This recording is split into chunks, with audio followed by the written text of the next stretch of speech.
Hi friends, అందరికీ నమస్కారం. Welcome back to Padma power channel. ఈరోజు మనము బేబీ ఆలూ ఫ్రై ఎలా చేసుకోవాలన్నది మన వీడియో. చాలా సింపుల్గా ఉంటుంది.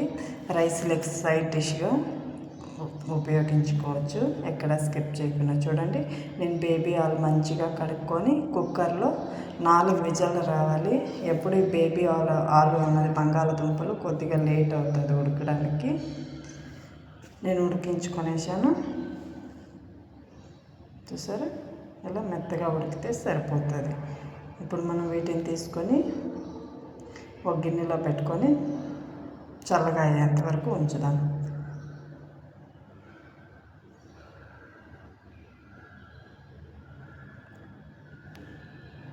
ఇలా చల్లగా అయిపోతాయి. కొంతసేపు ఉంచిన తర్వాత చల్లగా అయిపోయి మనం ఈజీగా తొక్కలు తీసుకోవచ్చు. సరే, నేను తొక్కలు తీసుకునేసాను.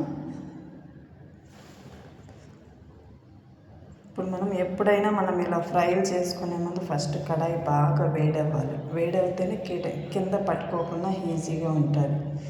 ఆ తర్వాతనే ఆయిల్ అన్నది వేసుకోవాలి. ఇప్పుడు చూడండి, ఆయిల్ వేడైన తర్వాత ఆవాలు, మినప్పప్పు, జీలకర్ర వేసుకొని కొద్దిగా హింగు వేసుకుంటున్నాను. ఇప్పుడు మనం తొక్క తీసుకున్న బంగాళాదుంపలన్నీ వేసుకొని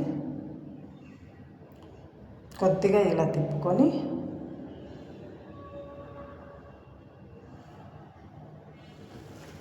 ఆ తర్వాత మనము కొద్దిగా పసుపు, 1/2 స్పూన్ పసుపు వేసుకున్నాను. సరిపడినంత ఉప్పు,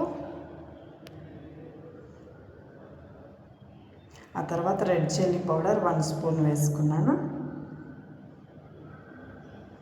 ఇప్పుడు మంచిగా అన్నిటిలోకి మనం వేసుకున్న చిల్లీ పౌడర్, ఉప్పు అంతా కలిసేలాగా మంచిగా మిక్స్ చేసుకుందాం. ఎవరైనా మన ఛానల్ని కొత్తగా చూస్తుంటే ఫ్రెండ్స్ సబ్స్క్రైబ్ చేసుకోండి. అలాగే మన వీడియో పూర్తిగా చూసి మీకు నచ్చినట్లయితే లైక్ చేసి కామెంట్ చేయండి. చూసారా, ఇలా అప్పుడప్పుడు మూత పెట్టుకొని మిక్స్ చేసుకుంటూ బాగా ఫ్రై అవ్వాలి, అంతవరకు వేయించుకోవాలి. ఇలా అప్పుడప్పుడు తిప్పుకోవాలి, తర్వాత మళ్ళీ మూత పెట్టాలి. ఫుల్గా డ్రై అయిపోవాలి అంతవరకు. అప్పుడే లోపల కూడా ఉప్పు కారం అన్నది బాగా పడుతుంది.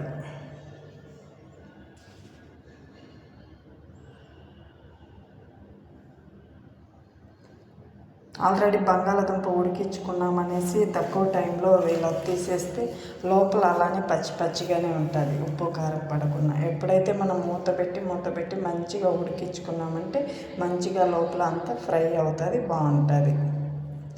చూసారా, ఇది కర్రీ పౌడరు. ఇది నేను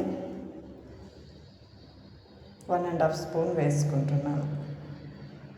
ఈ కర్రీ పౌడర్ మనం ఇంట్లోనే చేసుకున్నది.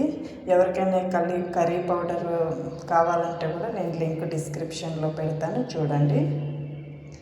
ఇప్పుడు లాస్ట్లో ఈ కర్రీ పౌడర్ వేసుకొని కొంతసేపు ఒక 2 మినిట్స్ ఉంటే సరిపోయినట్లే.